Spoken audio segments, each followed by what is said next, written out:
And welcome to the Punting Green, the show brought to you by oddschecker and PricedUp.bet as we look ahead to the weekend's PGA Tour event. This weekend it is the 3M Open. Not quite the Open Championship, but nevertheless a decent field, and that'll be the tournament we're going through today. I'm your host, George Elek, delighted to be joined by Ginger Joe. It's Tuesday morning. We've had a couple of days to process Scotty Scheffler's procession at Portrush in the Open Championship. Joe, what did you make of it?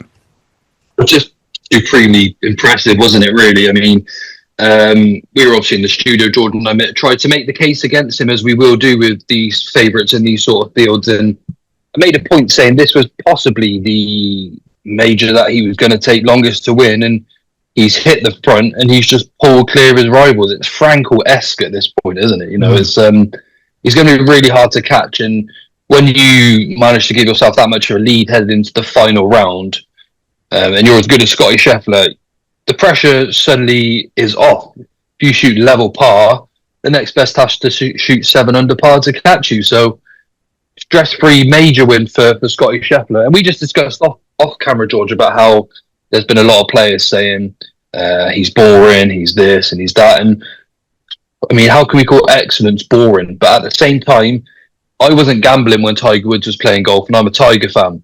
I am a gambler now while Scotty Scheffler is dominating, and he's costing me money. So maybe that's why I prefer Tiger. But look, we can't take anything away from him, George. He was unbelievable. And can I give you a quick stat before we jump any further? Because someone on Twitter, again, I have taken this from Twitter, so thank you to whoever did this, but someone made a leaderboard of the 16 rounds of this year in the majors. So 4 majors. And if you put all of those scores together, you've got Tyrrell Hatton and Matty Fitzpatrick at 1 under, Harris English and John Rahm at 5 under and 6 under, Rory McIlroy at 11 under, and Scotty Scheffler this year over the 4 majors is 32 under par. He played those 4 majors 21 shots better than his nearest rival, and nearly 30 shots better than the 3rd nearest rival. So I just think that is pretty damn staggering, isn't it, really? When there's 1, 2, 3, 4, there's 6 players that have finished under par over those 4 tournaments. Scotty Scheffler finished 32 under par. Say no more. He's brilliant. Yeah, it's absolutely outrageous, to be honest. I'm just looking back now through his major wins. In 2022, he finished 3 shots clear of Rory McIlroy, but that was obviously when McIlroy had that incredible Sunday and has never really had a chance of winning. In 2024 at Augusta, he won by 4 shots ahead of Ludwig Oberg, and it never really looked particularly in doubt. In this year's PGA Championship, he ended up, despite kind of at the turn, him and John Rahm and nearly drawing level, he ended up winning that one by 5 shots from DeChambeau, English and Davis Riley. And then, of course, he's won the Open Championship here by, what was the margin of victory in the end? I turned off by this stage. It was 4 shots, 17 under to Harris English's 13 under. And that, I think, is part of the reason why people like myself aren't, it's not Tiger. I mean, it's as dominant as Tiger. There's no denying that. But it's just the way that there's no drama. There's no drama in watching him win. Of course.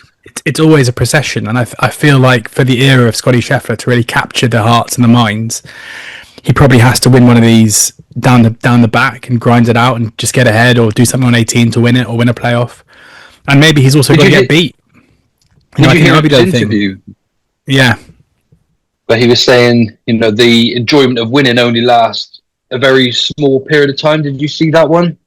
Yeah, I did. And I also think that it came from a position of immense privilege where I felt... I mean, I applaud his honesty, and I think there was a message there about family and priorities, which is admirable. But I also felt sorry for, how do you think Tommy Fleetwood felt watching that interview? Of course. Someone who would sell their leg to win on the PGA Tour or win a major. Hearing someone be like, you enjoy it for 2 minutes and then it's over. It's like, well, that's because you win one of them every week, Scotty. So it's not a surprise. He had another typical week again. Tommy Fleetwood started okay on Thursday, I suppose, but then he played himself out of the tournament, and he played himself that far out that come Saturday and Sunday, there was no pressure on, and suddenly, as usual, his putter starts working again, and he ended up finished tied 16th. So something has to change with Tommy Fleetwood. We're sounding like a broken record with him again, but starting really poor under pressure, plays himself out of the tournament, and then plays brilliant on the home turn. It's and he's finished there tied 16th. He's probably thinking, why aren't I 13, 14 under after the way I started Thursday and Friday. We had we're having a real frustrating time at the moment with the players that I put up in the last few weeks. Again, we've got Tyrrell Hatton and Justin Rose tied 16th, just a shot away from making the places. Aberg 2 shots away from the places. This has been a real common trend the last few weeks. So we're picking the players that are on the right track because we're not missing cuts and we're in the deep end every single week. But we seemingly keep finding ourselves 1 or 2 shots away after having 2 or 3 of them in the top 5. So hopefully we can have a little bit of a turn of events this week. Brian Harmon saved the week for anyone that follows me there on oddschecker as well. I put him up at 12-1 as a top 10. And at 12-1, it was quite a big price. That saved me a few points last week. But let's try to get back into the winners enclosure. I've had enough of these sort of near misses the last few weeks, and I've got a 4-man squad, George, that hopefully we can find ourselves a winner. Yeah, let's get over to TPC Twin Cities, which is where the 3M Open takes place. Before we get into the field, and I'll run through the prices with PricedUp. What's the test here? What kind of a golf course are we looking at? Very different, I assume, to Portrush. Yeah, very, very different. Parkland course. So yeah, the 3M Open takes place at TPC Twin Cities, which is a par 71 over 7,431 yards. So quite a long golf course. And there is going to be a little bit of wind, certainly in the first 2 days this week. It is relatively open off the tee, but if you can find yourself good position off the tee, you will have a much easier job of avoiding the bunkers that sort of set there to catch any loose sort of approach shots.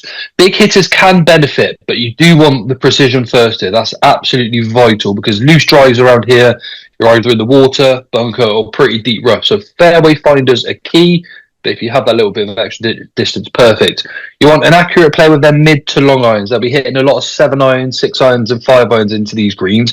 And whilst these greens are large and very undulating, proximity to the hole is quite helpful here because you could do with being a pretty good putter if not. So there's a few ways to play this, George. You can either try bomb your way around and try keep it in the fairway, give yourself some shorter approach shots, or you can take a bit more of a tactical stance at this golf course, plod your way around and try and get a score together that way. So the 4-man squad I've got has a little bit of both, and I think the combination should have us in with a good chance on Sunday.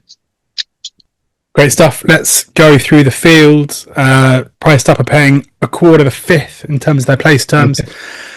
And we've got 2 joint favourites. I reckon 2 weeks ago, Sam Burns heading the market here at 18-1 would have felt fairly predictable, given his quality. Chris Gotterup being joint favourite at 18-1 would have felt pretty impossible. But a win in the Scottish Open and then a 3rd place finish in the Open Championship. He comes here in the form of his life. As you say, has he just found a mode of golf in links golf that really suits his game, or is he just in a rich vein of form? We will see. Maverick McNeely is 20-1, Wyndham Clark 25-1, Max Grayson 28-1, Siwoo Kim 35-1, Michael Torbjornsson 35-1, Taylor Pendrith and Tony Finau also 35-1. Good, until Sunday, bit of return to form for Tony, which is good to see. Akshay Bhatia and Jake Knapp and Kurt Kitayama. All 40-1 alongside Ricky Fowler. So those are the top few in the market there. How many of those make up the squad this week, Joe? 2 this week, George. 2 from the list that you said. I did have a look at the likes of Maverick McNeely. He is a very sort of appealing player this week, maybe a tad short in the betting. Like you said, Chris Gotterup as well. Been playing really, really good golf, but perhaps this will be one tournament too soon. And then you start looking down the market. There's actually some really good value here from my 4-man squad, but I do have 2 from that top list, yes. Good stuff. Who have we got?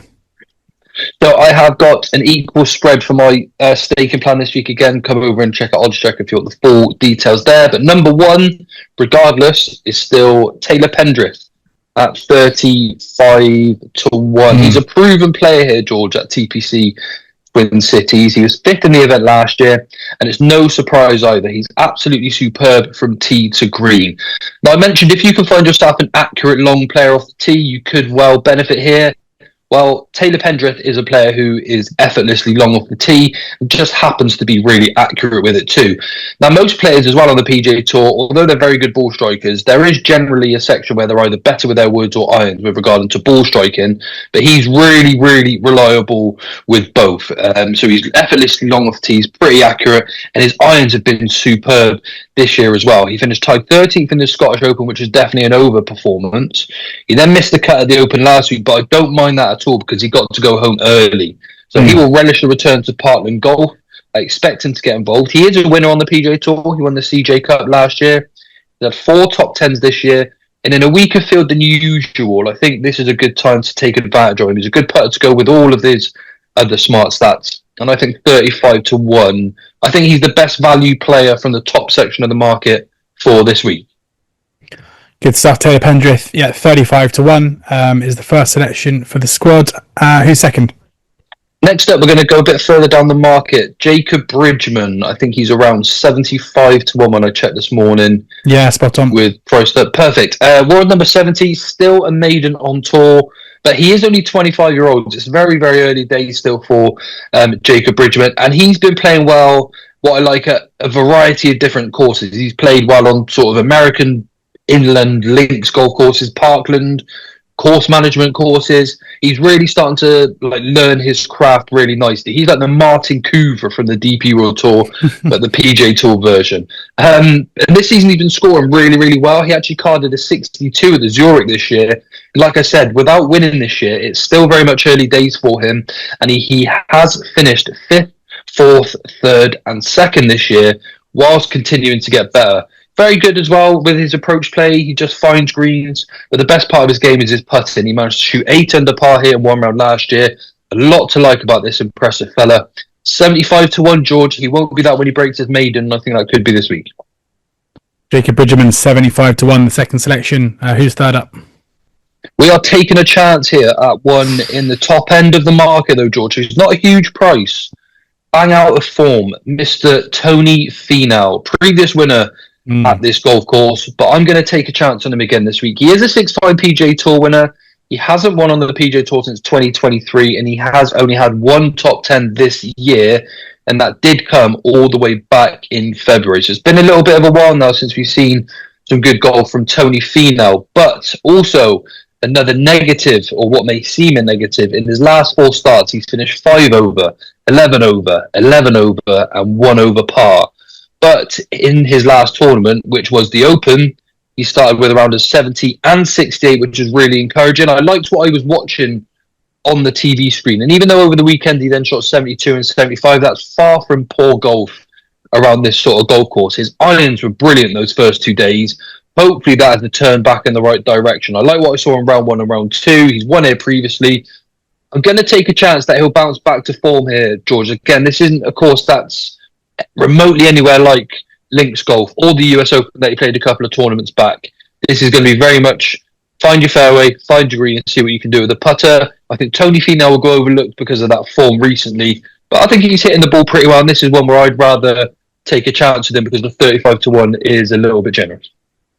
Interestingly, when he was at his best, it was his putter that let him down, but he's changed his putting grip and is generally picks up strokes putting these days, Tony. So if you could find a way to get his tee to green getting back to where it was a couple of years ago, he'd probably be picking up a lot of prize money, you'd think, which he did even back then when he couldn't really putt.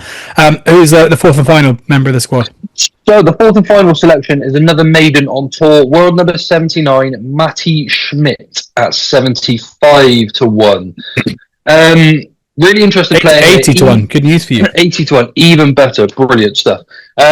He's a player that's just been really catching my eye all season. So I've had a deep dive into his game, see what he's about. Really, really long and accurate off the tee, very much like Taylor Pendrith. Pretty decent iron player as well. A really relaxed individual. Nothing seems to faze him, even when he's at the top of the leaderboard or he's just there trying to sort of make the cut. Really impressive to watch.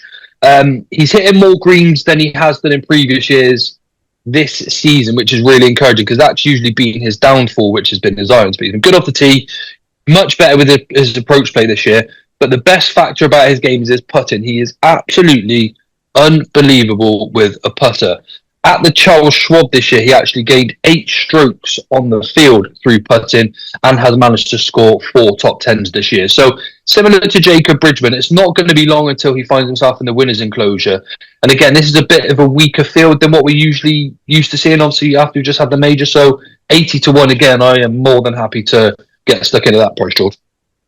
Good stuff. So that's the 4-man squad. Taylor Pendrith, 35 to 1. Jacob Bridgman, 75 to 1. Tony Finau, 35 to 1. And Matty Schmidt, 80 to 1. Any bets for us in the other markets on PricedUp? Yes, I have a couple of top tens for you. These have been saving us in the last few weeks. Obviously, we had Brian Harman last week at 12 to 1. We've had a few sort of that sort of price range. What I'm using these top 10 bets for are perhaps selections that I have fancied, but just maybe players that I've just missed out on the squad. If they play well and manage to sneak in the top 10, we're still getting some sort of return. Keith Mitchell, 11 to 2. This is a little bit short, really. But he's a very, very good player. Long off the tee, shot 8 under or 7 under here last year as well. Wasn't far off making my squad. I can just see him being in contention on Sunday. Matt McCarthy, 15 to 2. I think he's going to have a good chance of being up there as well. Another that was initially actually in my squad, and he got removed from the squad. So this is I'm tempting fate here, but again, we can get 15 to 2 for the top 10, and that will cover our bets. So we'll go with Keith Mitchell at 11 to 2, Matt McCarthy, shall we say, at 15 to 2. Yeah, top 10 finishes. Great stuff. 11 to 2 and 15 to 2. They make up the bets for Joe at this weekend's 3am Open. If you haven't already got a PricedUp.bet account, make sure you do sign up for one. Loads of boosts across different sports every single day. If you click on the price boost page, even looking today, there's horse racing, there's football, there's darts, there's American football. It's all up there. So make sure you go and check that out, and oddschecker have you covered for your fixed odds betting needs as well. Best prices, bookie offers, free bets, and all the tipsters you could possibly need over at oddschecker. Thank you very much as ever to Joe for showing us tips, thoughts, and insight. We'll be back again next week, but in the meantime, enjoy the golf. Make sure you sign up for a PricedUp.bet account, and please ensure that you're gambling responsibly. See you next week.